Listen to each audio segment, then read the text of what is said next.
My name is David Chen, and I'm 29 years old now. But this story begins 3 years ago when I was living in a cramped studio apartment in Palo Alto, California, surviving on instant ramen and the stubborn belief that I could build something that would change the world. The apartment was barely 400 square feet, with a Murphy bed that I rarely bothered to fold up and a kitchenette that consisted of a mini fridge, a hot plate, and dreams of someday affording real groceries. Outside my single window, I could see the sprawling tech campuses of Google and Facebook in the distance, their glass buildings gleaming like temples to innovation in the California sunshine. The rent was crushing, $3,000 a month for what was essentially a closet with plumbing, but being in the heart of Silicon Valley felt essential to what I was trying to accomplish.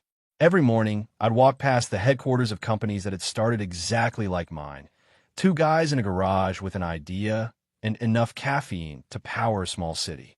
The Pacific Coast fog would roll in most evenings, covering everything in a gray mist that somehow made the whole valley feel mysterious and full of possibility. I was working 18-hour days on my startup, a fintech platform called FlowPay that I believed would revolutionize how small businesses manage their cash flow. The technology was solid, the market research was promising, and I had the kind of passionate certainty that only comes from being young, broke, and absolutely convinced you're about to change everything. I come from a family of immigrants who came to America from Taiwan in the 1980s, carrying nothing but medical degrees and an unshakable belief in the American dream. My father, Dr. Richard Chen, had built a successful cardiology practice in Orange County, and my mother, Dr. Linda Chen, was a respected pediatrician who had never met a problem she couldn't solve through hard work and meticulous planning. They lived in a beautiful Mediterranean-style house in Irvine, with a perfectly manicured garden that my mother tended every weekend and a three-car garage filled with luxury vehicles that represented decades of careful saving and strategic investments. Growing up, I was the classic overachiever, valedictorian of my high school class, computer science degree from Stanford, and a brief stint at McKinsey and Company that should have set me up for a lifetime of financial security. But I'd walked away from that prestigious consulting job 2 years earlier to pursue my startup dream, a decision that my parents still couldn't understand or forgive. In their world, success meant stability, prestige, and the kind of career that came with business cards you could hand out proudly at dinner parties. My father would introduce his colleagues' children as the investment banker or the surgeon, while I remained David, who's still figuring things out. The disappointment in their voices whenever they talked about my career was palpable, a constant reminder that I was failing to live up to the sacrifices they'd made to give me opportunities in America. The past 2 years had been a masterclass in rejection and financial stress. I'd pitched FlowPay to 47 different venture capital firms, angel investors, and startup accelerators, collecting rejection letters like some people collect stamps. The feedback was always variations on the same theme. The market wasn't ready, the technology wasn't differentiated enough, or the team was too small to execute on such an ambitious vision. Each rejection felt personal, like a judgment not just on my business idea, but on my worth as an entrepreneur and a human being. I'd burned through my savings from my consulting job, maxed out 3 credit cards, and was surviving on a diet that consisted primarily of dollar menu items from fast food restaurants. My apartment had become a shrine to caffeine addiction, with empty energy drink cans stacked on every surface and a coffee maker that worked overtime to keep me functional during 16-hour coding sessions. I taught myself full-stack development through YouTube videos and online courses, building and rebuilding the FlowPay platform from scratch multiple times as I refined the user experience and added new features. The loneliness was almost as crushing as the financial pressure. Most of my friends from Stanford and McKinsey were climbing corporate ladders and buying houses, while I was debugging code at 3 in the morning and wondering if I'd made the biggest mistake of my life.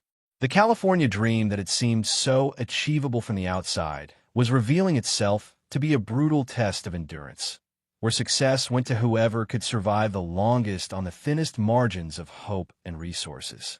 Everything changed on a Tuesday morning in October when I received an email that would alter the trajectory of my entire life. It was from Jessica Martinez, a partner at Elevation Capital, one of the most respected VC firms in Silicon Valley. Her message was brief but electrifying. She'd heard about FlowPay through a mutual connection and wanted to schedule a meeting to discuss potential investment opportunities. I read the email 17 times, each time expecting it to disappear like a mirage, but it remained stubbornly real in my inbox. Elevation Capital was the kind of firm that had funded household names like Uber and Airbnb in their early stages, with a reputation for identifying disruptive technologies before anyone else saw their potential. Jessica Martinez herself was legendary in the Valley, a former Goldman Sachs executive who had transitioned to venture capital and built a portfolio of billion-dollar companies with an almost supernatural ability to spot winning founders.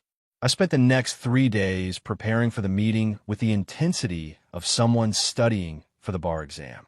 I rehearsed my pitch until I could deliver it in my sleep, created financial projections that accounted for every possible scenario, and practiced handling objections until my responses felt natural and confident. The meeting was scheduled for the following Monday at Elevation Capital's offices on Sand Hill Road, the legendary strip of venture capital firms that had funded the digital revolution. As I walked into their glass-walled conference room overlooking the rolling hills of Menlo Park, I felt like David preparing to face Goliath, armed with nothing but a PowerPoint presentation and 2 years of desperate determination. The conference room at Elevation Capital felt like the epicenter of the tech universe, with floor-to-ceiling windows offering panoramic views of Silicon Valley and walls lined with framed photos of successful portfolio companies. Jessica Martinez entered the room with the confident stride of someone who had seen 1,000 pitches and could identify winners within the first 5 minutes. She was accompanied by 2 junior partners and an analyst who took notes on everything I said, their expressions carefully neutral as I launched into the presentation that represented 2 years of my life distilled into 30 slides. I explained how FlowPay solved a critical problem for small businesses, the unpredictable nature of cash flow that forced owners to make desperate decisions about paying suppliers, meeting payroll, or investing in growth. My platform used machine learning algorithms to predict cash flow patterns with remarkable accuracy, then provided automated financing options that were faster, cheaper, and more flexible than traditional bank loans. The technology was sophisticated, but the value proposition was simple. Small business owners could focus on growing their companies instead of constantly worrying about whether they'd have enough cash to operate next month. As I walked through customer testimonials, financial projections, and competitive analysis, I could see something shifting in Jessica's expression. Her questions became more specific and pointed, the kind of detailed inquiries that suggested genuine interest rather than polite professional courtesy. When I finished the presentation, the room fell silent for what felt like an eternity before Jessica smiled and said the words that would change my life. "David, I think we might have something to discuss here." What followed was the most intense month of my professional life, as Elevation Capital put FlowPay through their rigorous due diligence process. Teams of analysts descended on my humble operation like forensic accountants investigating a crime scene, examining every line of code, every financial statement, every customer contract with microscopic attention to detail. I had to provide documentation for decisions I'd made 2 years earlier, explain technical architecture choices to engineers who could spot flaws I'd never considered, and defend financial projections to MBAs who specialized in finding holes in startup business models. The process was simultaneously thrilling and terrifying. Thrilling because it meant they were seriously considering a significant investment, terrifying because one small inconsistency or overlooked detail could derail the entire deal. I worked 20-hour days preparing materials, answering questions, and refining aspects of the business that their investigation had revealed as weaknesses. My studio apartment became mission control for the most important month of my life, with documents spread across every surface and multiple computer screens displaying real-time analytics from the FlowPay platform. The stress was incredible. I lost 15 pounds and developed eye twitch from drinking too much coffee and getting too little sleep.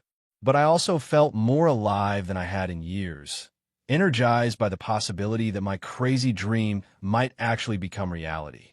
Jessica kept me informed throughout the process, providing feedback and guidance that helped me understand how sophisticated investors evaluated early-stage companies. She explained that they weren't just betting on the technology or the market opportunity. They were betting on me as a founder, on my ability to execute under pressure and scale a business from startup to industry leader. Throughout this entire roller coaster, I had been keeping my parents largely in the dark about the potential deal. They knew I was still working on my startup, but I'd learned to downplay the highs and lows to avoid their well-meaning but stress-inducing advice. Every Sunday, I would make the drive from Palo Alto down to Irvine for family dinner, a tradition that had continued unchanged since my childhood despite my parents' obvious disappointment in my career choices. The drive south on Highway 101 took me through the heart of Silicon Valley, past the headquarters of companies that had started as crazy ideas and grown into global empires. But by the time I reached Orange County, with its planned communities and chain restaurants, the startup world felt like a distant fantasy. My parents' house represented everything I was supposedly rejecting: stability, conventional success, the kind of life that made sense to people who had immigrated to America for better opportunities. These Sunday dinners had become increasingly tense over the past 2 years as my startup struggled and my bank account dwindled. My mother would ask pointed questions about my finances. My father would make comments about former colleagues who had gotten promotions or bought houses, and I would sit there eating my mom's incredible Taiwanese beef noodle soup while trying to explain why I was throwing away everything they had worked to give me. The conversations always followed the same pattern: concern disguised as curiosity, disappointment wrapped in parental love, and my increasingly defensive explanations for choices that probably looked insane from the outside. The Sunday dinner that would become legendary in our family history happened during the final week of Elevation Capital's due diligence process. I was exhausted from the intensity of the past month, running on caffeine and adrenaline, and probably more emotionally vulnerable than I'd realized. My parents had prepared an elaborate spread: my mother's famous braised pork belly, father's weekend project of homemade dumplings, and all the traditional dishes that reminded me of childhood comfort and security. The conversation started normally enough, with updates about their medical practices and questions about my health that were really questions about whether I was eating enough real food. But then my father mentioned that Dr. Wang's son had just gotten promoted as senior associate at his law firm, earning a salary that was more than I'd made in the past 2 years combined. My mother chimed in with news about a family friend's daughter who had just bought a condo in Manhattan Beach, wondering aloud when I might be ready to make similar adult milestones. I tried to deflect with vague comments about how the business was progressing, but my mother's expression told me she wasn't buying my optimistic spin. The tension in the dining room was thick enough to cut with a knife, building toward the confrontation that had been brewing for months. I could see the frustration and worry in their faces, the confusion of parents who had sacrificed everything to give their child opportunities and couldn't understand why he was determined to waste them on what looked like an elaborate form of unemployment. My mother had always been the more direct of my parents, the one who said what everyone was thinking but too polite to verbalize. That night, her patience finally ran out. She set down her chopsticks, looked across the table at me with a mixture of love and exasperation, and said the words that would echo in my mind for the rest of my life. "David, I love you, but we need to be honest here. This startup thing isn't working. You're 29 years old, living in poverty with no savings, no girlfriend, no stability. Your father and I didn't come to America, so our son could be a failure." The word failure hung in the air like a physical presence, heavy and unmovable. It wasn't said with malice. My mother's voice carried the kind of desperate love that comes from watching your child make choices that seem destined to destroy his future. But the impact was devastating. Everything I've been telling myself about taking risks, following dreams, and building something meaningful suddenly felt like elaborate self-deception. Maybe they were right. Maybe I was delusional. Maybe 2 years of rejection and financial struggle were the universe's way of telling me to give up and get a real job. My father nodded sadly, adding his own perspective. "Son, we admire your ambition, but there comes a time when you have to face reality. Your cousins are buying houses, starting families, building careers. What do you have to show for the past 2 years except debt and stress? I sat there in silence, staring at the meal that suddenly tasted like cardboard, feeling like every fear and insecurity I'd been suppressing had just been validated by the two people whose opinions mattered most to me. I left my parents' house that night feeling more defeated than I had at any point during the previous 2 years of struggle. The drive back to Palo Alto was a blur of freeway lights and racing thoughts, my mind replaying every word of the conversation and finding new ways they could be interpreted as evidence of my complete failure as a human being. The word failure kept echoing in my head, drowning out the radio and making it impossible to focus on anything else.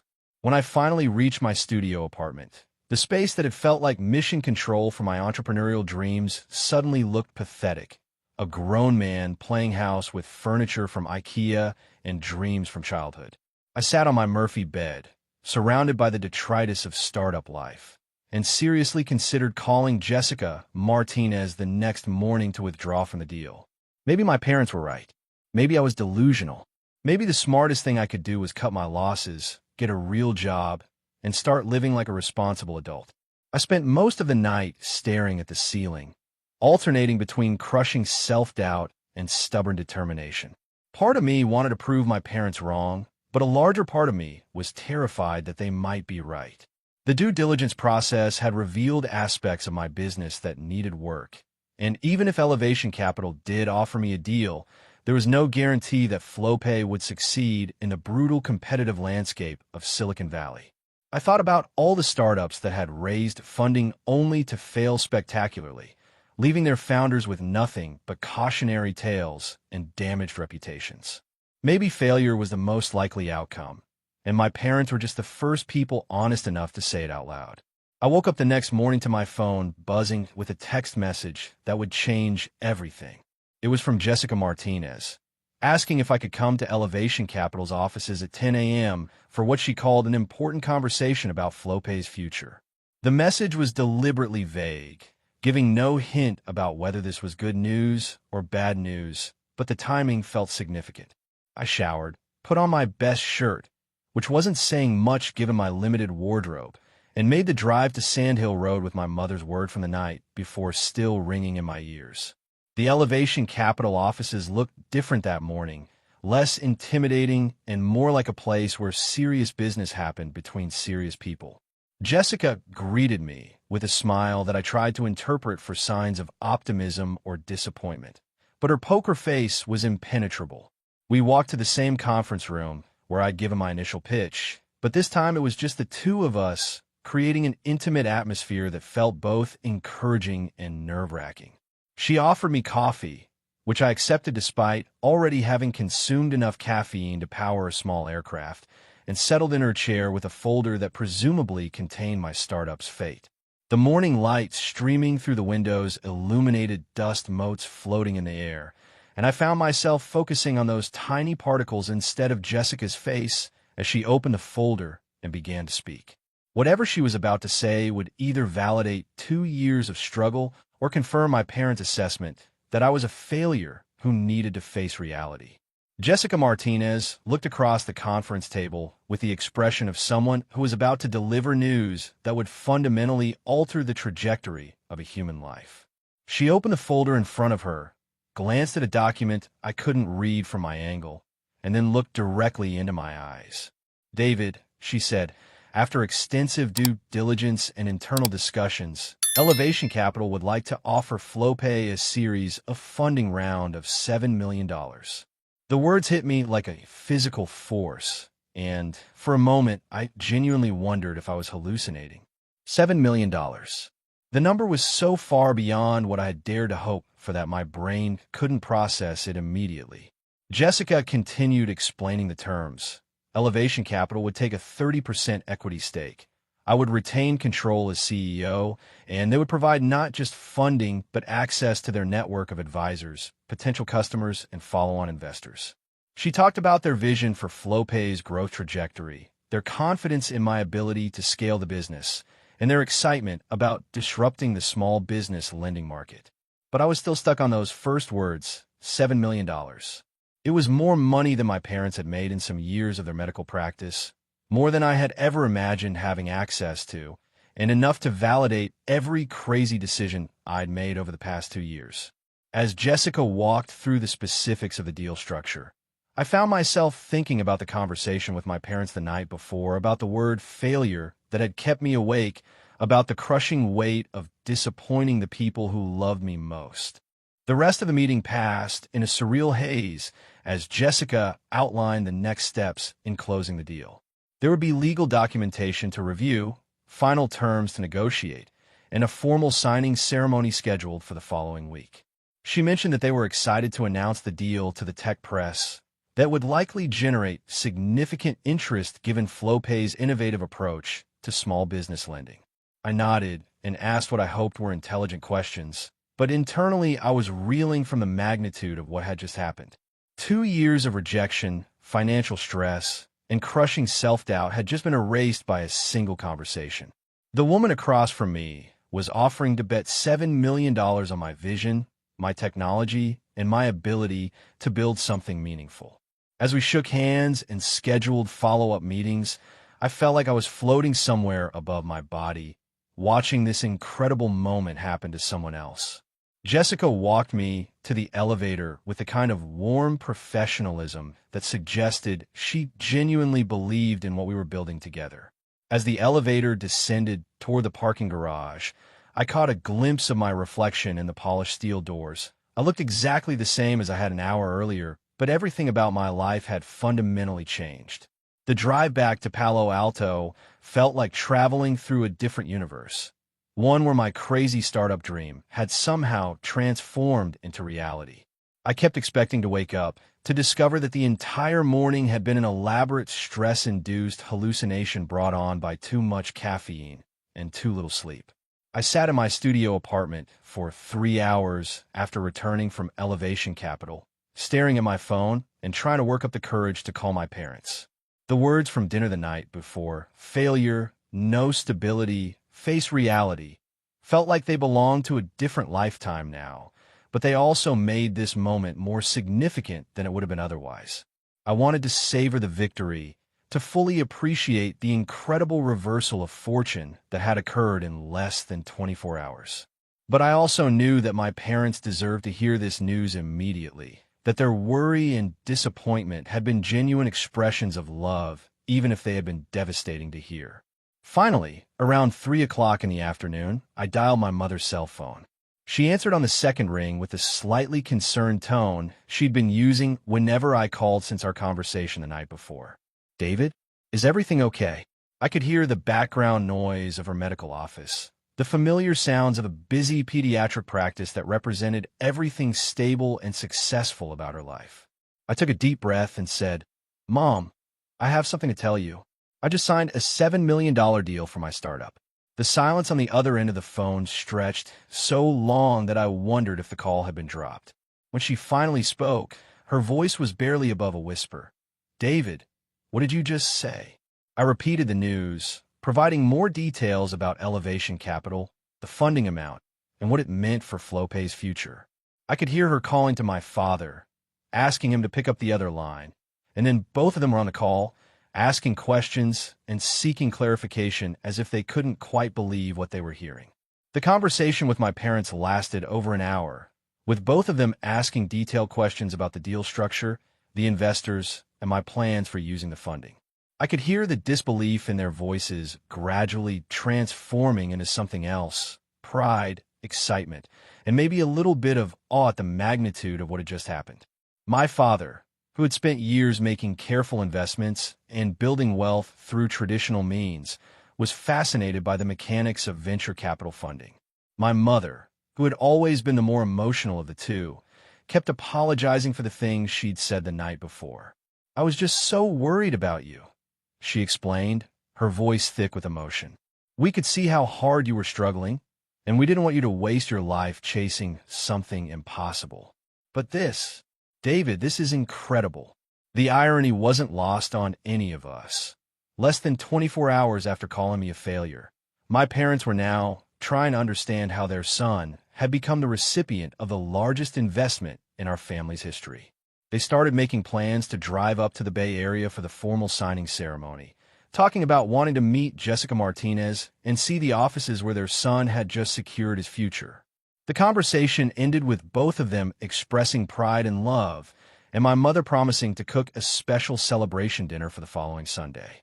As I hung up the phone, I realized that the word failure had been completely erased from our family vocabulary, replaced by something much more powerful: validation of the crazy dream that had consumed my life for the past 2 years. The week between the verbal agreement and the formal contract signing was the strangest of my life. Suddenly, I was no longer a struggling entrepreneur surviving on instant ramen and credit card debt. I was the CEO of a venture-backed startup with serious institutional support and unlimited potential. The shift in how people treated me was immediate and dramatic.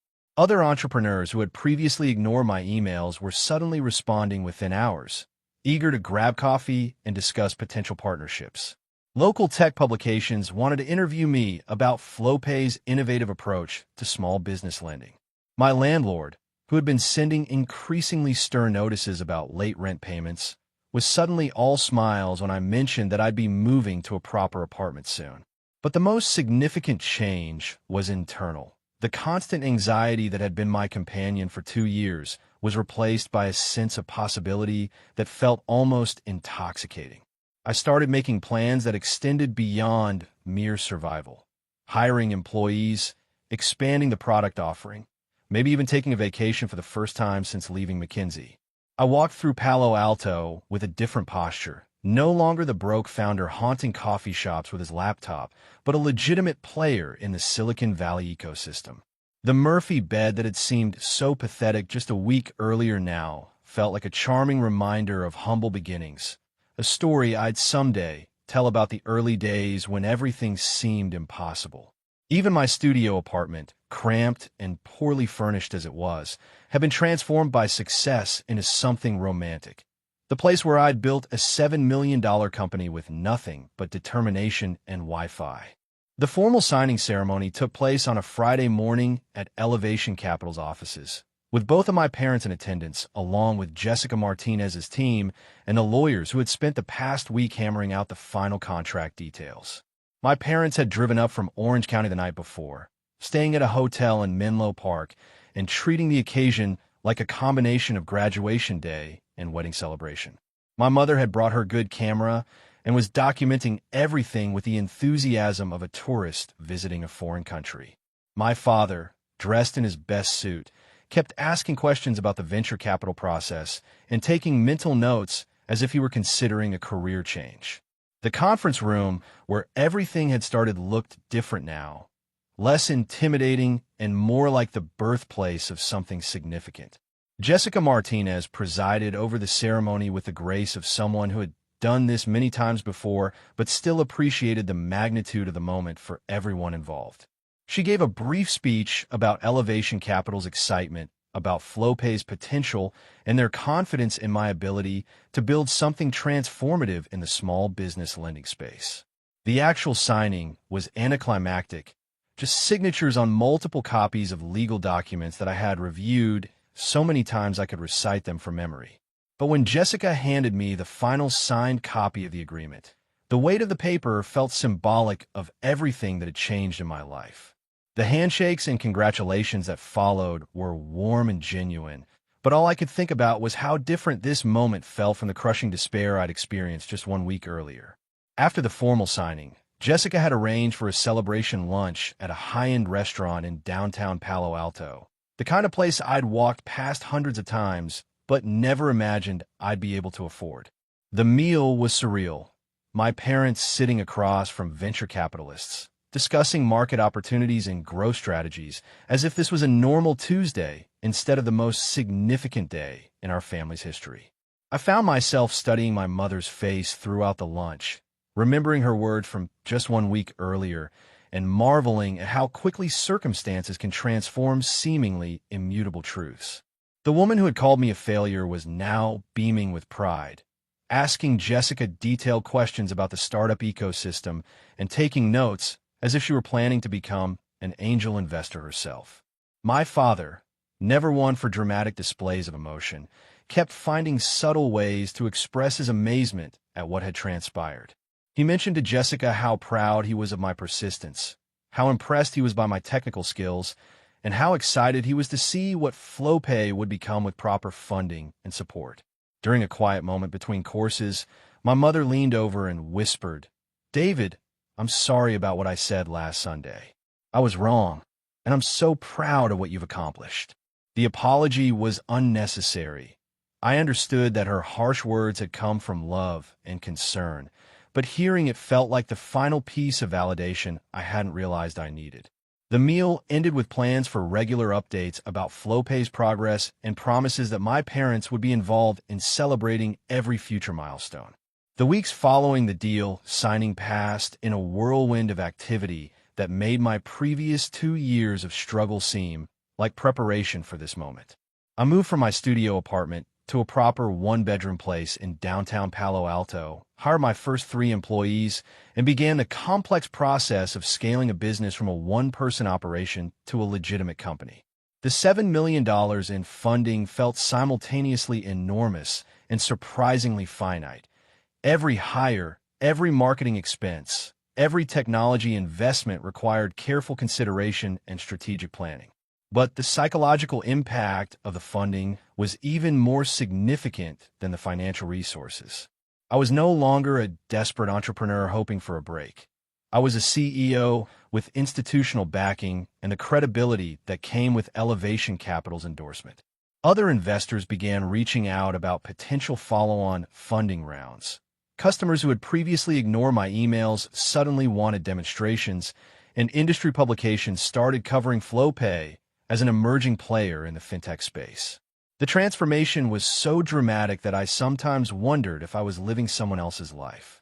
Just a month earlier, I'd been questioning every decision I'd made over the past 2 years, wondering if my parents were right about my status as a failure who needed to face reality. Now I was being profiled in TechCrunch as one of Silicon Valley's promising young entrepreneurs, with a platform that was processing millions of dollars in small business transactions and a team that grew larger every week. The Murphy bed and instant ramen diet had been replaced by a real bedroom and the luxury of choosing restaurants based on preference rather than price. But the most significant change was the elimination of the constant anxiety that had been my companion for so long. 6 months after signing the deal with Elevation Capital, I drove down to Orange County for another Sunday dinner with my parents, but this time the atmosphere was completely different from that devastating conversation that had occurred just hours before my life changed forever. FlowPay was now a team of 15 employees processing over $50 million in transactions annually, and the business was growing so rapidly that we were already discussing our Series B funding round. The drive south on Highway 101 felt triumphant now. Each familiar landmark a reminder of how far I'd traveled from that desperate night, while my mother's words had nearly convinced me to give up on everything I'd been working toward.